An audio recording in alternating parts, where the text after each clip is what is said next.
গ্রামে এক বুদ্ধিমান তাঁতি ছিল। সেই রঘু তাঁতি তাঁত বোনার কাজে যেমন পটু ছিল, তেমনি ছিল বুদ্ধিতে প্রখর। যে কোনো সমস্যার সমাধান সে চট করে করে দিতে পারত। তার নাম ডাক ধীরে ধীরে রাজার কানে পৌঁছল। तेरे केटे ताको ताको धिंता, तेरे केटे ताको ताको धिंता, तेरे केटे ताको ताको धिंता, तेरे केटे ताको ताको धिंता। तात बुनी ताते की घी जोटे भाते की, तात बुनी ताते की घी जोटे भाते की। दिने राते खाई शुधु पान्ता, दिने राते खाई शुधु पान्ता। মনে তো বুসুক আছে, বুদ্ধি মগজে আছে, মনে তো বুসুক আছে, বুদ্ধি মগজে আছে। এইভাবে কাটুক জীবনটা, হ্যাঁ এইভাবে কাটুক জীবনটা। তেরে কেটে তাকো তাকো ধিনতা, তেরে কেটে তাকো তাকো ধিনতা, তেরে কেটে তাকো তাকো ধিনতা, তেরে কেটে তাকো তাকো ধিনতা। দেখো, আমার মনে হয় এমন বিবেচক বুদ্ধিমান ব্যক্তি শুধু তাঁত বুনে জীবন কাটাবে, তাতে দেশেরই ক্ষতি। কি বলো? অবশ্যই মহারাজ। আমি বিশ্বাস করি কর্মকুশলতায় আর নিজ গুণে মানুষ উন্নতি করতে পারে, আর তার সেই উন্নতি দেশের দশের কাজে লাগলে সে দেশও উন্নতি করে। আগে যথার্থ বলেছেন মহারাজ। আর সেজন্যই আমি সচক্ষে তাকে দেখতে চাই। তাহলে লোক পাঠিয়ে রঘুরাজকে ডেকে আনি মহারাজ। না না না না না, ফুলের শোভা দেখতে হলে হাতে নিয়ে নয়, গাছেই তার শোভা দেখা উচিত। বুদ্ধিধর রঘুরাজ তাঁতির প্রকৃত পরিচয় পেয়ে তাকে চিনতে ও জানতে আমি নিজেই যাব তার বাড়ি। তাহলে সেই ব্যবস্থাই করি মহারাজ। অবশ্যই। জানো রেবতী, আমার মনে হয় আর তাঁত বোনা হবে না। কেন গো, চোখে কম দেখছো নাকি? না গো, মনের চোখে তার বেশি দেখছি। বড্ড বড্ড দূর অবধি দেখা যাচ্ছে জানো। কি যে বলছো বাপু, কিছুই বুঝছি নে। লোকে লোকে আমার কাছে বিভিন্ন সমস্যা নিয়ে আসে, আমি তাদের আমার বোধ বুদ্ধি দিয়ে সাহায্য করবার চেষ্টা করি। তা সে তো ভালো কথা গো। তা ঠিক, কিন্তু এতে দিনে দিনে আমার যে সুনাম হচ্ছে, তাতে মহারাজের কানেও মনে হয় সে খবর পৌঁছবে। মহারাজ তোমায় দিয়ে কি করাবে গো? কোনো বুদ্ধি নেবে? একটা নয় গো, একটা নয়, অনেক অনেক। আমায় মনে হয় দেশের কাজে লাগতে হবে। হ্যাঁ গো, সে কাজে কত টাকা পাবে গো? তাঁত বোনার থেকেও বেশি, নাকি এমন বিনি পয়সায় বুদ্ধি বিলোবে? আরে বাবা, টাকা অনেক পাবো, সে কথা আমি ভাবছি নে। তা টেকা যখন পাবে তখন আর ভাবনা কিসের? আছে আছে, ও ও তুমি বুঝবে না। রাত অনেক হলো,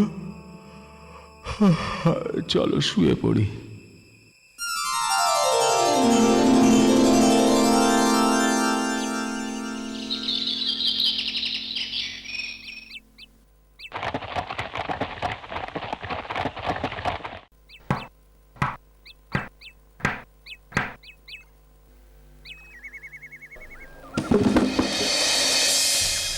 আপনাকে আপনাকে কোথায় যে বসতে দিই মহারাজ? থাক থাক থাক, ও নিয়ে তুমি ব্যস্ত হইও না। আমি তোমার বাড়ি বসতে আসিনি, তোমাকে বসাতে এসেছি, বুঝলে? বুঝেছি মহারাজ। বুঝেছ? কি বুঝেছ বলো তো? আপনি আপনি আমায় আপনার রাজকার্যের কোনো পদে বসাতে চানই তো? ঠিক ঠিক। আরে তোমার তো আশ্চর্য অনুমান শক্তি। তুমি কি জ্যোতিষশাস্ত্র জানো নাকি? না না মহারাজ, আমি আমি অনেকটা ওই পিঁপড়ের মতো বলতে পারেন। হ্যাঁ, হ্যাঁ, পিঁপড়ের মতো মানে? ওই মহারাজ, পিঁপড়েরা বর্ষা আসার আগে যেমন খাবার সংগ্রহ করে স্থান পরিবর্তন করে, ঠিক তেমনি মানে পিঁপড়েরা তা করে কি করে জানেন মহারাজ? শুধুমাত্র অভিজ্ঞতা আর অনুমান শক্তিতে। বুঝেছি। তুমি শুধু বুদ্ধিমান নও, বিনয়ীও বটে। তোমাকে আমি আমার রাজ্যের পূর্বাঞ্চলে দেওয়ান নিযুক্ত করতে চাই। কি তোমার আপত্তি নেই তো? আপনার কথা অমান্য করার দুঃসাহস আমার নেই মহারাজ। যদি কিছু অপরাধ না নেন, তবে আপনাকে আমি কিছু শর্ত জানাতে চাই। শর্ত? বলো বলো রঘুরাজ, বলো তোমার কি শর্ত? মহারাজ, একজন তাঁতিকে দেওয়ান বলে অনেকেই মানতে চাইবে না। তারা আমার নামে মিথ্যে কুৎসা রটাবে। আপনি আপনি তাদের কথা শুনে কোনো সন্দেহ হলে অবশ্যই আমাকে পরখ করে দেখবেন। নিশ্চয়ই। আর কি শর্ত বলো? দেওয়ান হলেও তাঁত বোনা আমি ছাড়ব না। সপ্তাহে একদিন হলেও তাঁত বোনার জন্য আমার আমার ছুটি চাই। অবশ্যই অবশ্যই। আর? না মহারাজ, না, আর আমার কোনো শর্ত নেই। বেশ, তবে কাল থেকে তুমি দেওয়ানের কাজে লেগে যাও। বেশ, আমি কৃতার্থ হলাম মহারাজ।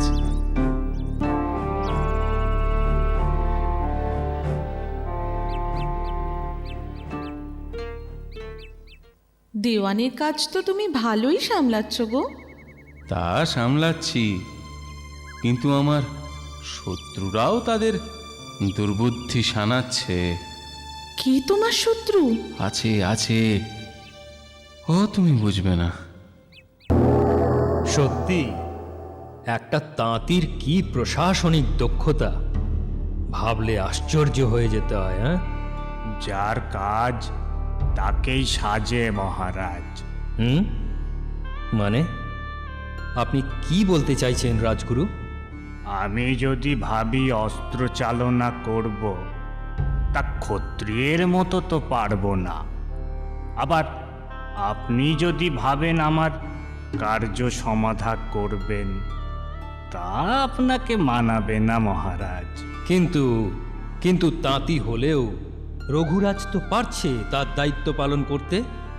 তার বুদ্ধির পরীক্ষা কিন্তু এখনো হয়নি মহারাজ। তা বেশ, আপনি যদি সে পরীক্ষা নিতে চান, আমার তাতে কোনো আপত্তি নেই। বেশ, তবে তার প্রথম পরীক্ষা হলো তাকে যেখান থেকে হোক বলদ বা ষাঁড়ের দুধ জোগাড় করে আনতে হবে। ঠিক আছে মন্ত্রী, আজ্ঞা করুন মহারাজ। রঘুরাজকে খবর করে দাও, আমি আদেশ করেছি যেখান থেকে হোক ও ষাঁড়ের দুধ সংগ্রহ করে যেন আমায় দেখায়। আমি ওকে 3 দিন সময় দিলাম। যথাজ্ঞা মহারাজ। ষাঁড়ের দুধ? সে কি গো, সে আবার হয় নাকি? হয় না বলেই তো আনতে বলা। বুঝতে পারছো না? আসলে রাজগুরুর হাতে ঘা লেগেছে। সামান্য তাঁতির এত বুদ্ধি ক্ষমতা হয় কি করে? ও, বুদ্ধি থাকা তাহলে দোষ বুঝি? হ্যাঁ হ্যাঁ, সেই দোষেই আমাকে পথ থেকে সরাতে চায় রাজগুরু। তা তুমি কি করবে এখন? সেটাই তো ভাবছি। কিছু একটা উপায় তো করতেই হবে। অত সহজে আমি হার মানব না। কিন্তু আমার যে বড্ড ভয় করছে গো। না না, ভয়ের কিছু নেই। বুদ্ধি বলে আমাকে আমাকে জিততেই হবে। শোনো, আমি যা বলছি রাজাকে গিয়ে বলো। আমি আমি যাব? হ্যাঁ, তুমিই যাবে। গিয়ে বলবে, মহারাজ, মহারাজ, সে আসতে পারল না। কেন? গত রাতে সে এক পুত্র সন্তানের জন্ম দিয়েছে। তুমি কার কথা বলছো? আমার আমার স্বামী, আপনার দেওয়ান। কি যাতা বলছো? তোমার সাহস তো কম নয়, মহারাজের সাথে মস্করা করছো। না না মহারাজ, মস্করা আমি করিনি মহারাজ। থামো! পুরুষ মানুষ কখনো সন্তান ধারণ করতে পারে? ষাঁড় কখনো দুধ দিতে পারে মহারাজ? হ্যাঁ, তাই তো। বুঝেছি বুঝেছি, সঠিক জবাবই দিয়েছে আমার বুদ্ধিমান দেওয়ান রঘুরাজ। এবার আপনি কি বলবেন রাজগুরু? আগে আগে এবার এবার দ্বিতীয় পরীক্ষা দিতে হবে। রঘুরাজ শুনেছি খুব দক্ষ তাঁতি, তো তাকে বলুন মাকড়সার জাল দিয়ে আপনার একটা সুন্দর পোশাক বুনে দিতে। শুনেছ? তুমি শুনলে তো? হ্যাঁ হ্যাঁ মহারাজ। তাহলে আমার আদেশ বলেই রাজগুরুর কথাগুলো জানাও তোমার বুদ্ধিমান স্বামীকে। নিশ্চয়ই জানাবো মহারাজ। এবার এবার কি করবে? আবার আমায় পাঠাবে? না, এবার তুমি না, এবার আমি নিজেই যাব। কিন্তু কিন্তু গিয়ে তুমি কি বলবে? মাকড়সা জালে পোশাক হয় না। দেখো, সোজা কথাটা সোজাভাবে বললে মহারাজ মানতে চাইবেন না। তবে দেখি দেখি কি করি।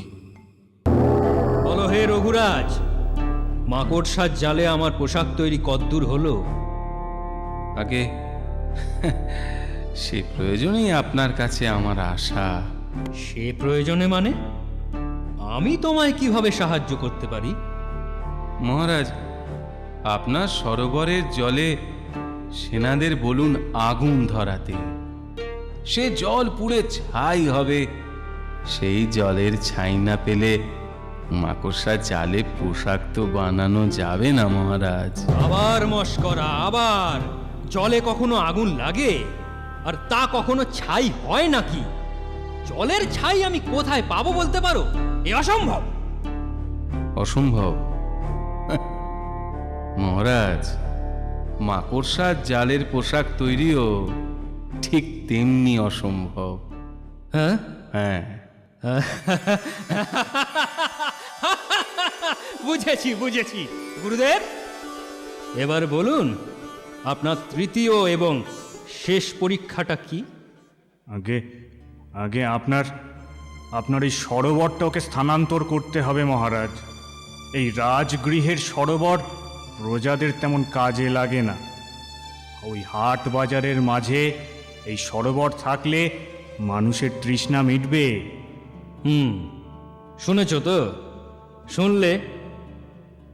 আমার সরোবরটা তুলে নিয়ে তোমাকে হাটের কাছে বসিয়ে দিতে হবে। হ্যাঁ, তার জন্য যত সৈন্য সামন্ত লোক বল লাগবে আমি দেব। আপনি যখন বলছেন মহারাজ, তখন তাই হবে। হবে? তা কদিনের ভেতর হবে? আমায় আমায় 1 সপ্তাহ সময় দিতে হবে মহারাজ। ঠিক আছে, তোমাকে 1 সপ্তাহ সময় দিলাম। এক এক করে 6টা দিন চলে গেল হপ্তার। কাল তো শেষ দিন। কি গো, কি করবে? দাঁড়াও দাঁড়াও, এত ব্যস্ত হয়েও না, বুদ্ধি একটা বার করছি। এ তো পুকুর চুরির মতো ঘটনা গো। কি করবে শুনি? আজ নয়, আজ নয়, কাল জানাবো। তবে এখানে নয়, রাজগৃহে, রাজ দরবারে। তবে কিন্তু কাল আমিও যাব তোমার সাথে। যেও।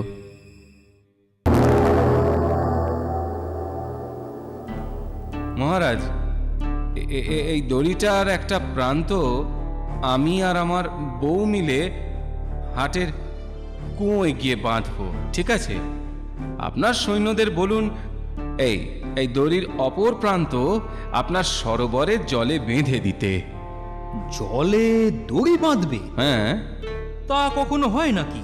সে কি মহারাজ, জলে দড়ি না বাঁধা গেলে পুকুরটা কি করে স্থানান্তর করব বলুন তো? হ্যাঁ, বুঝেছি বুঝেছি, শেষ পরীক্ষাতেও তুমি উত্তীর্ণ হয়েছ। কি বলুন গুরুদেব? হুম হ্যাঁ রঘুরাজ, তবে তুমি দেওয়ান হবার কিন্তু যোগ্য নও। কেন কেন? বুদ্ধিমান রঘুরাজের যোগ্যতা আরো আরো বেশি। তাই তাই ওকে আপনার প্রধান উপদেষ্টার পদে নিযুক্ত করুন মহারাজ।